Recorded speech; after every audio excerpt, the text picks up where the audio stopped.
제가 오늘은 여러분들과 함께 기도에 대한 말씀을 계속해서 전하고 싶은데요.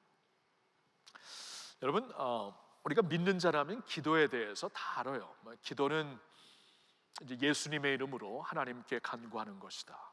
또 주님께서 기도하는 것을 강조하셨기 때문에 또 교회 생활을 어느 정도 하고 우리가 또한 훈련 생활을 하면은 기도하는 것에 우리가 다 이미 배운 바가 있는데, 이번 기회에 우리가 이제 말씀 위에 굳게 서리라, 말씀 위에 굳게 선다는 것은 기도와 같이 가는 것이기 때문에 이번 기회에 우리가 좀 기도에 대해서 새롭게 무장하고 저도 포함해서요, 그러기 위해서 이제 말씀을 계속 여러분들과 나누고 있는 것입니다. 오늘은 조금 독특하게 나누고 싶어요. 이제 사실 오늘 주보를 보시면은 본문이 세 군데가 있죠. 세 군데가 굉장히, 하나는 창세기, 하나는 야고보서, 하나는 요한복음인데 나중에 이게 다 어떻게 연결되는가는 나중에 우리가 보도록 하고요. 제가 이제 말씀드릴 수 있는 것은 이겁니다. 오늘 아브라함을 통해서 우리가 좀 기도에 대해서 배우고 싶어요. 근데 저는 아브라함에 대해서 이렇게 기도를 이번에 연구하면서 이렇게 묵상하면서 참 새로운 것을 깨달았습니다. 굉장히 새로운 것을. 제가 지금 예수님 믿은 지 41년 됐어요. 41년, 놀라지도 않네. 예수님 믿은 지 41년이 됐어요.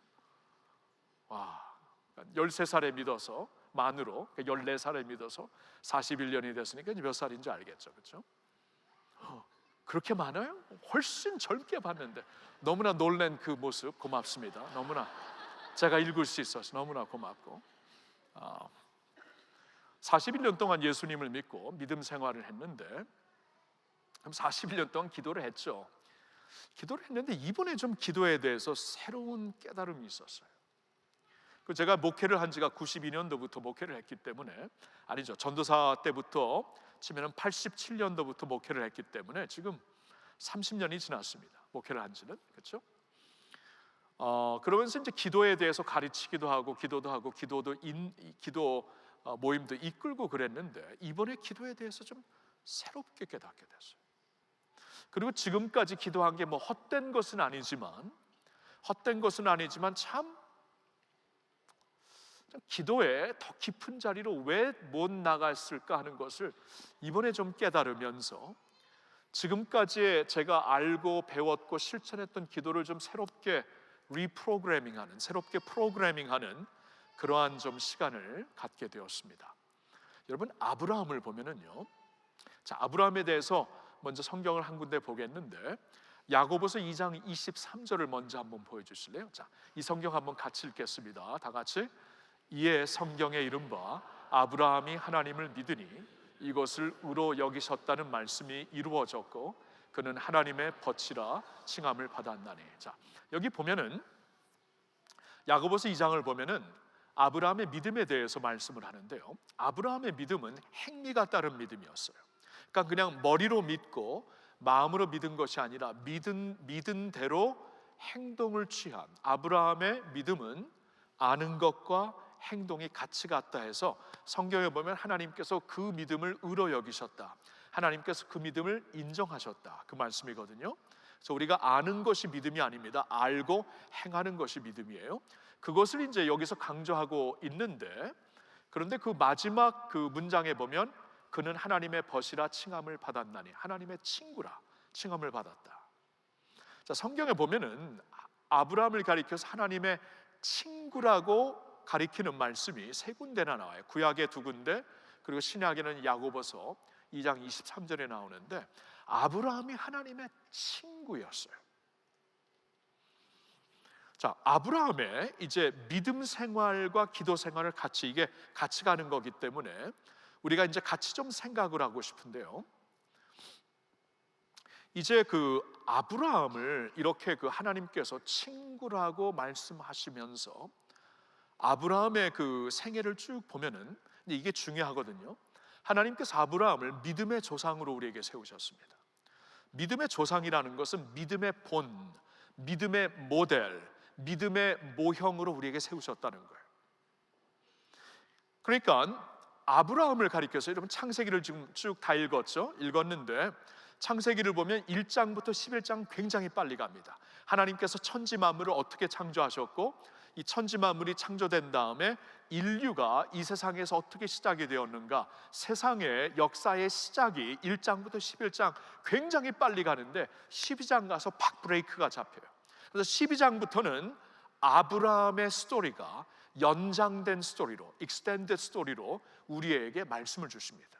하나님은 뭐라고 그 창세기의 그러한 그 전체적인 흐름을 통해 주시는 말씀이 지금까지 1장부터 11장 이 세상의 그 무대를 이렇게 딱 셋업하시고 우리에게 보여주신 다음에, 중요한 것이 세상의 무대 안에서 어떻게 하나님의 구속 사역이 이루어지는가를 이제 우리에게 보여주시면서 아브라함을 통해, 아브라함의 후손을 통해 이제 온 인류가 구원받을 수 있도록 아브라함부터 시작하여 믿음의 후손들이 나오고, 후손 중에 예수 그리스도가 나오고, 그리스도로 말미암아 온 인류를 구원하시고자 하는 하나님의 구속 사역이 이제 보여지게 되는데, 자, 아브라함을 첫 번째 연장된 스토리로 우리에게 example로, 예로 이렇게 보여주시는 이유가 무엇일까요?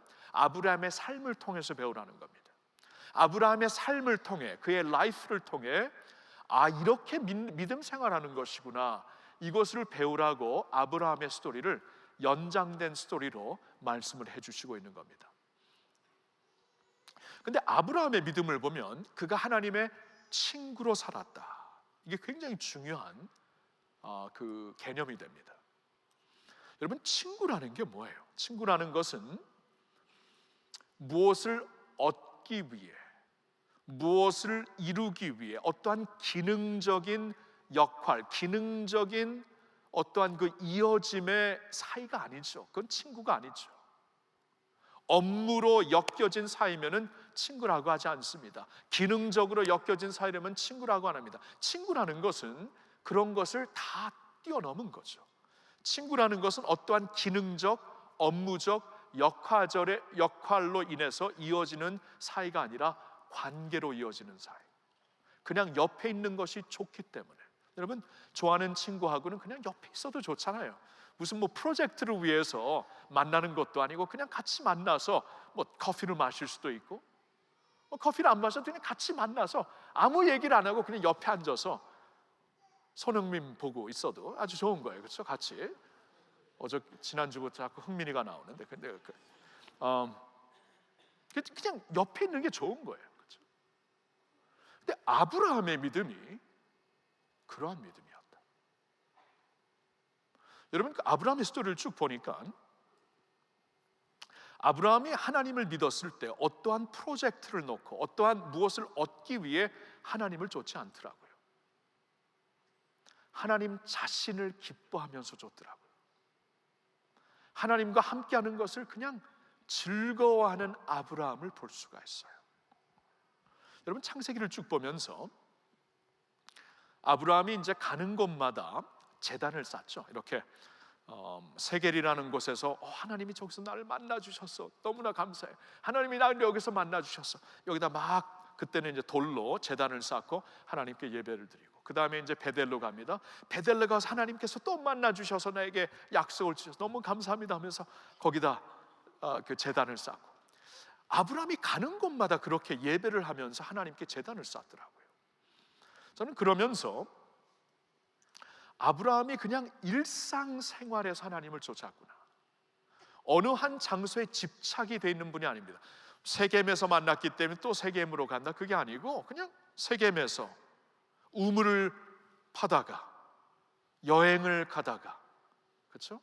가뭄을 맞아서 힘든 가운데 애굽으로 도피를 갔다가 거기서 또 하나님의 그 경험을 하고, 어느 날은 그냥 지나가는 외인을, 나그네를 섬기다가 하나님의 천사들을 섬기는, 이 모든 그 everyday life에서, 그렇죠? 매일매일 내가 부닥치는 일에서 하나님을 누리며 느끼며 하나님께 예배했던 아브라함을 볼 수가 있어요.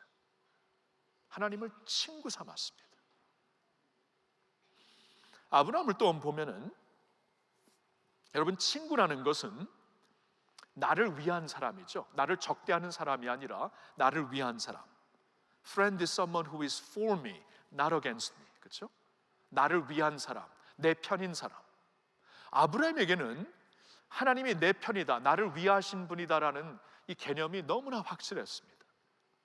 그래서 하나님께서 이제 어느 날 아브라함에게 직접 말씀을 하시죠. 이제 너희 아비지 본토를 떠나 내가 지시하는 곳으로 가라. 어디로 가는지 전혀 모릅니다. 근데 갑니다. 왜냐하면 신뢰하기 때문에. 친구니까 신뢰를 하죠.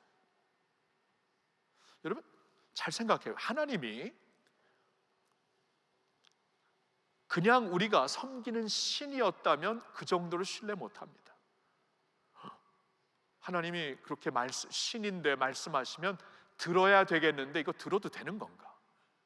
이거 들었다가 도리어 나에게 너무나 무거운 것을 요구하시면 어떡하나 이렇게 생각할 수가 있거든요. 그냥 주라면은. 근데 내 친구다 그러면 달라요. 뉘앙스가 달라요.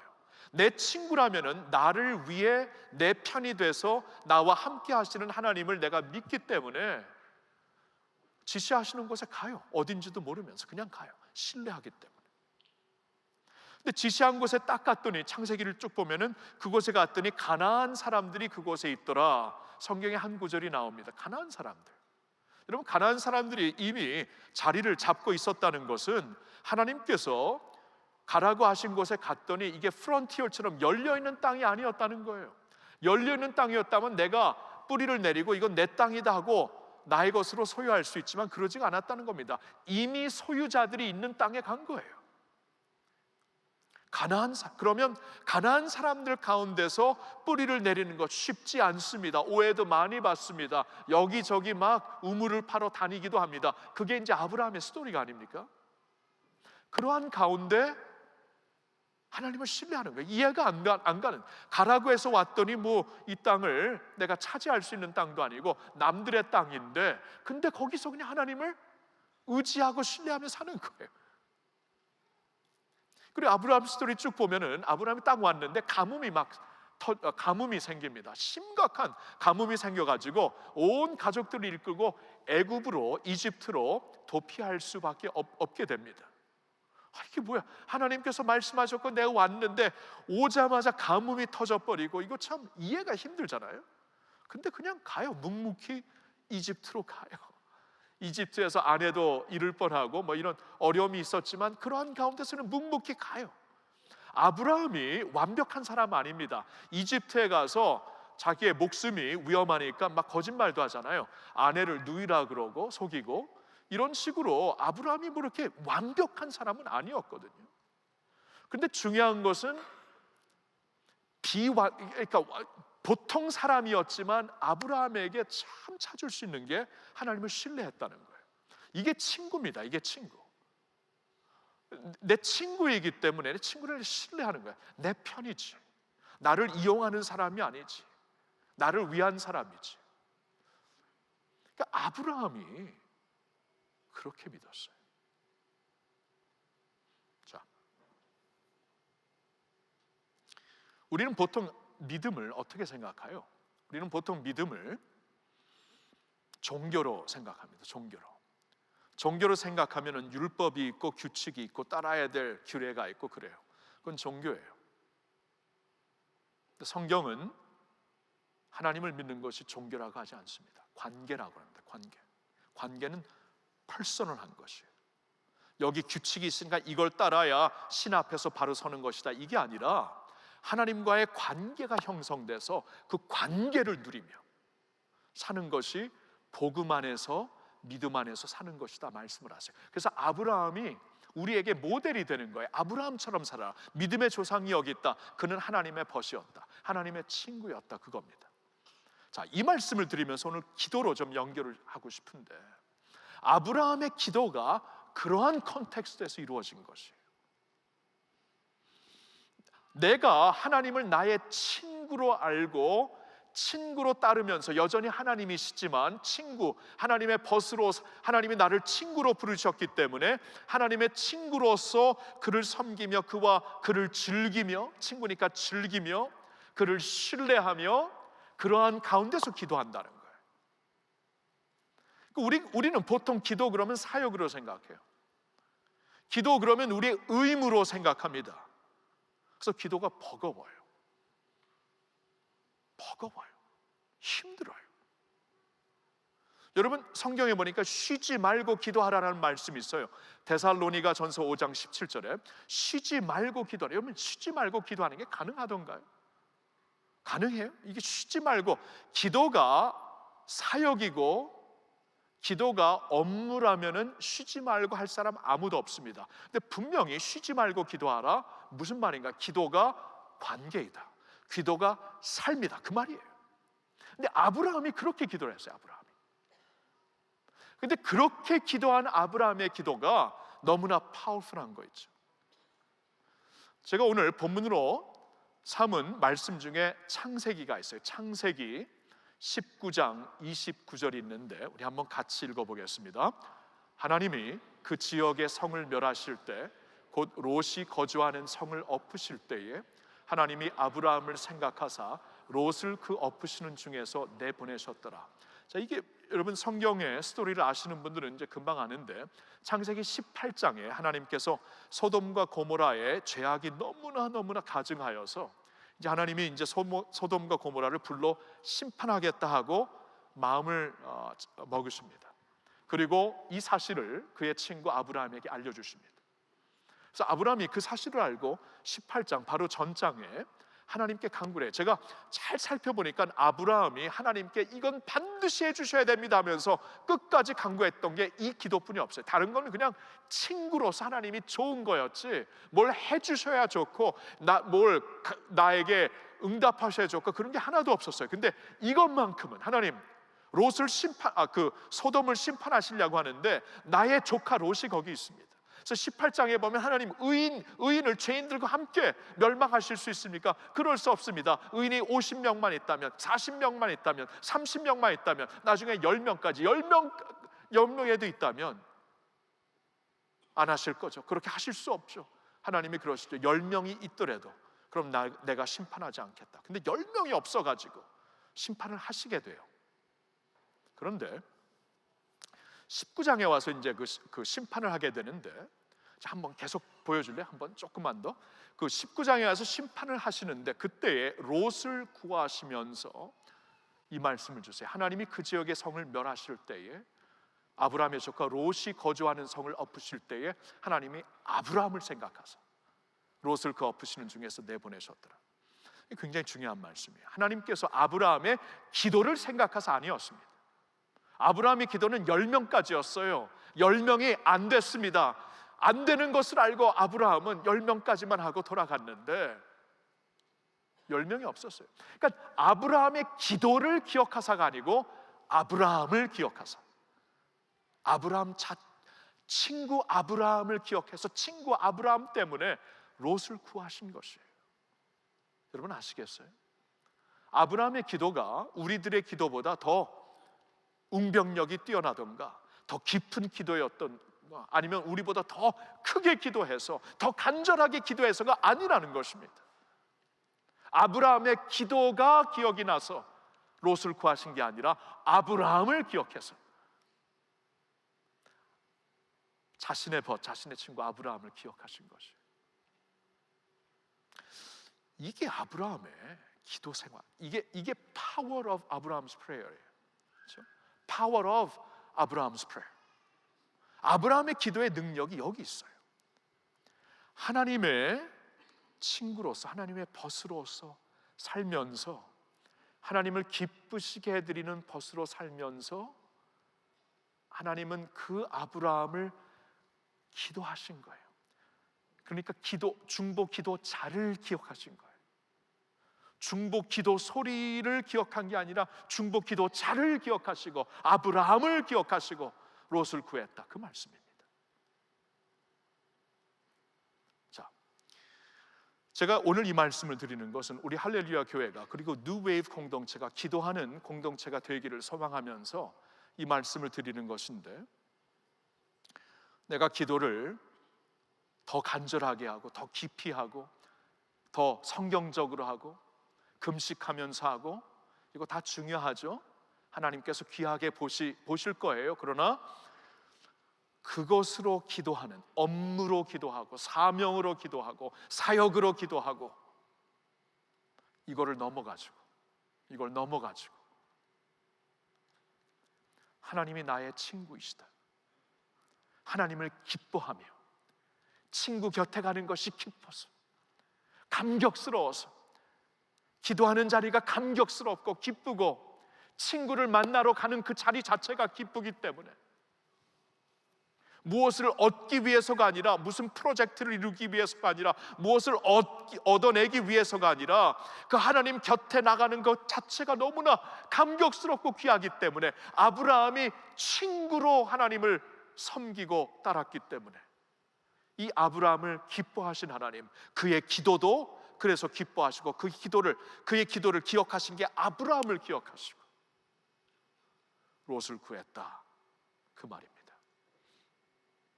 그러니까 포커스가 기도에 가 있는 게 아니고 하나님과의 관계에 가 있어야 돼요. 제가 이걸 깨달았어요. 기도합시다, 우리 기도합시다. 그리고 금연 오면 주여 삼창하고, 그렇죠? 막 사람들이 그 목사님 그 멋있는 목소리 상해선 안 됩니다. 좀 기도하실 때 목소리를 아끼세요. 그런 말 많이 들었어요. 근데 어떻게 아낍니까? 너무나 안타깝게 기도할 게 많은데, 그래서 저도 한번 발동이 걸리면 이렇게 목소리를 막 남용하는데, 그렇게 기도해요. 저도 기도하는데 지금까지는 기도 자체에 포커스를 두었다면, 아브라함을 보니까 관계, 나와 하나님과의 관계에 포커스를 두지 아니하면 내 기도는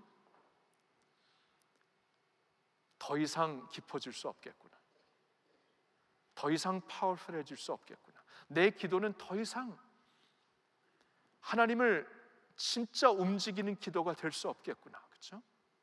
이걸 깨달은 거예요. 관계, 하나님과의 관계, 하나님과 이 감격스러운 관계, 그 관계 안에서 하나님을 어프로치하는, 하나님께 나아가는 그 모습이 진짜 기도라는 것입니다. 제가 이제 본 말씀 중에 요한복음 15장이 있는데 15장 7절에 이런 말씀이 있어요. 우리 한번 같이 읽어볼까요? 너희가 내 안에 거하고 내 말이 너희 안에 거하면 무엇이든지 원하는 대로 구하라, 그리하면 이루리라. 자, 예수님께서 이런 말씀하시죠. 너희가 내 안에, 내 말이, 주님의 말이, 그만 주님이, 말씀은 꼭 주님이잖아요. 너희가 내 안에, 내가 너희 안에 거하면, 이게 뭡니까? 친구죠, 친구. 서로 거하는, 우리 친구 아닌가, 그렇죠? 우리 친구 아닌가? 친구로 같이 거하는 가운데 원하는 대로 구하라, 그리하면 이루리라.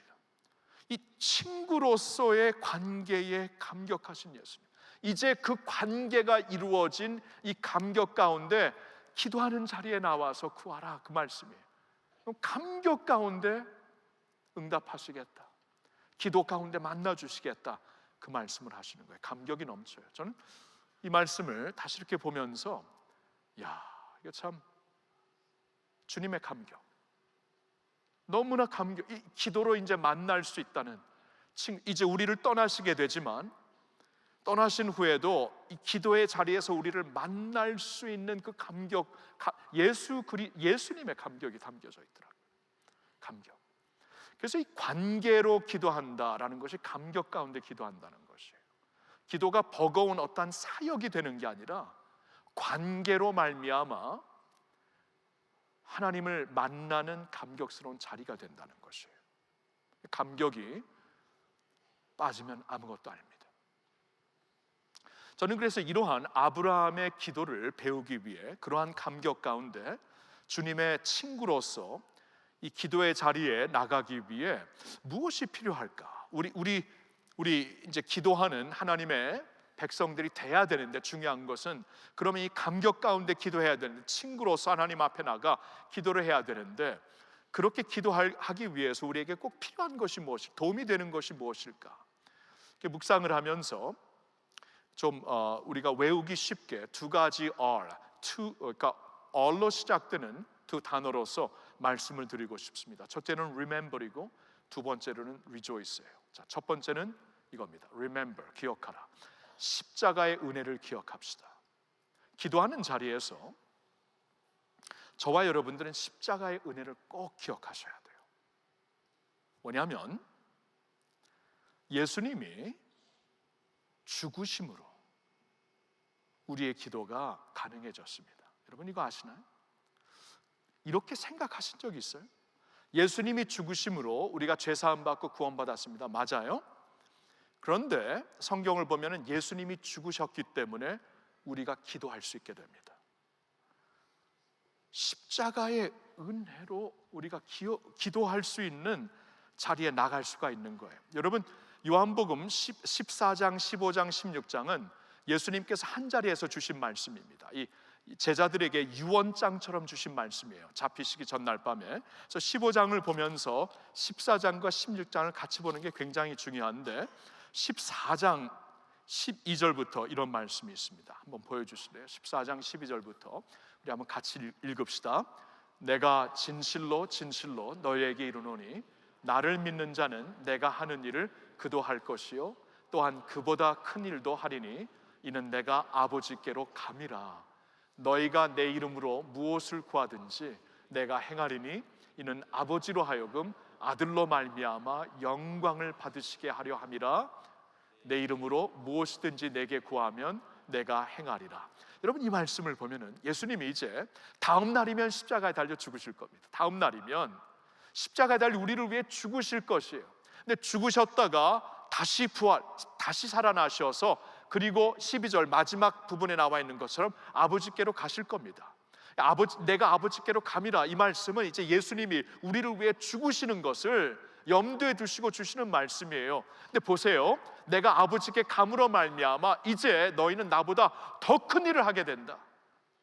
내가 아버지께로 감으로 말미암아 너희는 더 큰 일을 하게 된다. 왜냐하면 기도할 수 있기 때문에. 이제는 내 이름으로 하나님께 직접 나와서 기도할 수 있기 때문에 나보다 더 큰 일을 위하여서 기도할 수 있고 감당할 수 있는 것이다. 내가 이제 아버지께 감으로 말미암아 내가 너희를 위하여 죽음으로 말미암아 너희는 이렇게 기도할 수 있을 것이고 기도로 말미암아 우리는 영원히 교제할 수 있으리라. 예수님의 감격이 여기서 느껴져요. 감격이. 주님의 십자가의 죽으심으로 내가 기도하게 되는구나. 저와 여러분들이 기도를 할 때 예수님이 십자가에 달려 죽으셨으므로 하늘문이 열린 거예요. 은혜의 보좌가 열린 거예요. 길이 열린 거예요. 여러분 성전에서 예수님이 죽으시는 그 순간 성전의 지성소를 가리고 있었던 휘장이 찢어지잖아요. 그렇죠?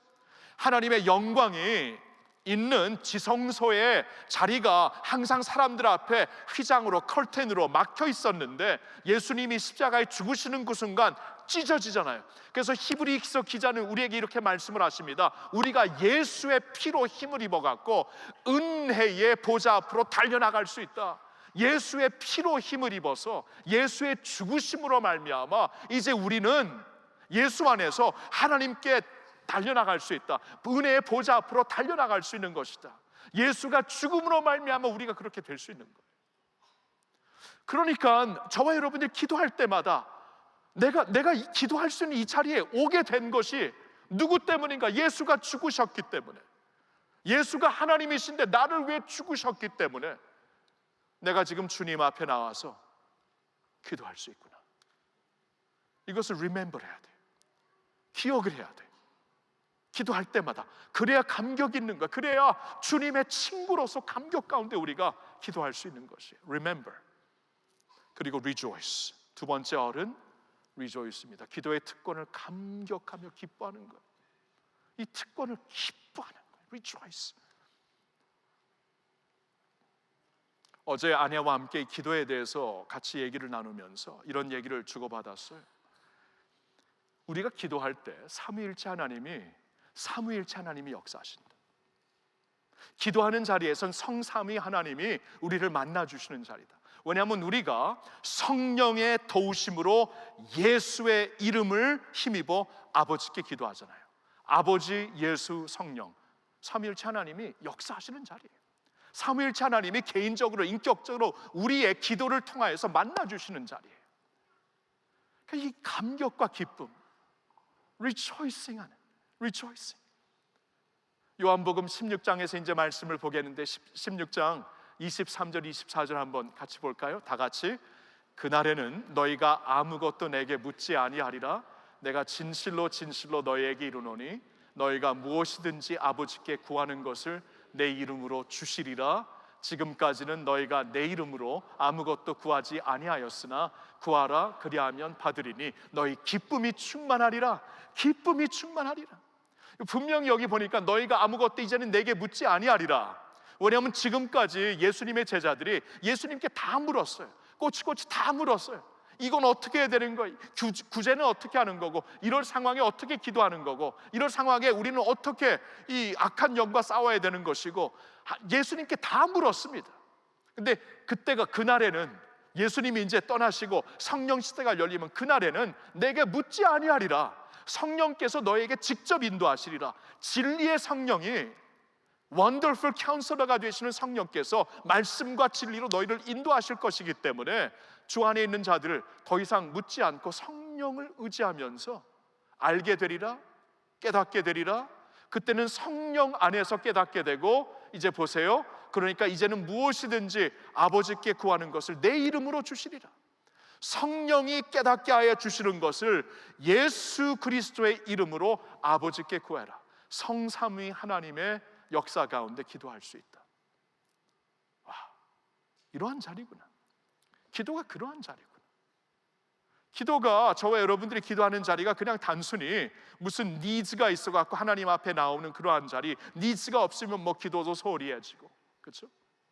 뭐 훈련 받을 때는 뭐 하라고 하니까 열심히 하고자 하지만 훈련이 끝나면은 다 흐지부지해지고, 그렇죠? 그러한 자리가 아니라 셀러브레이션 자리, 기쁨의 자리, 성삼위 하나님과 함께 그의 역사를 맛보는 자리, 하나님을 누리는 자리, 친구를 만나는 자리, 이 자리를 준비하시기 위하여 십자가에 달려 죽으신 예수님과 만나는 자리, 친구 되신 주님이 그 자리에서 뭐 늘 만나 주시지만 그 자리에서 더욱더 우리를 퍼스널하게, 기도한다는 것은 그러니까 다른 모든 것에서부터 나의 생각과 마음을 그곳을 향해서는 닫고 오직 한 분, 친구를 위해서, 친구에게 집중하기 위해 여는 자리라면 그 자리가 기쁜 자리, 감사한 자리, 감격하는 자리, remember하고 rejoicing하는 자리가 되라는 것입니다. 아멘입니까?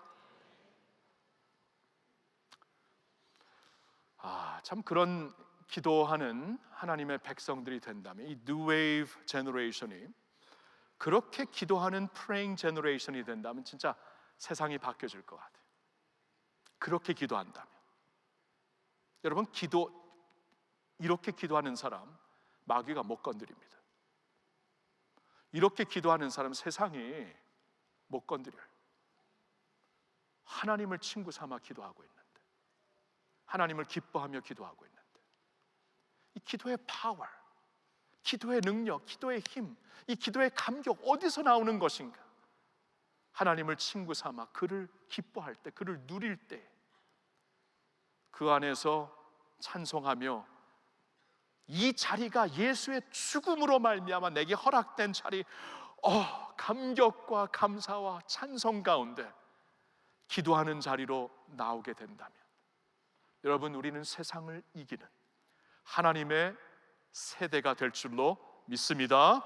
그렇게 기도하는 여러분 되기를 예수님의 이름으로 축원합니다.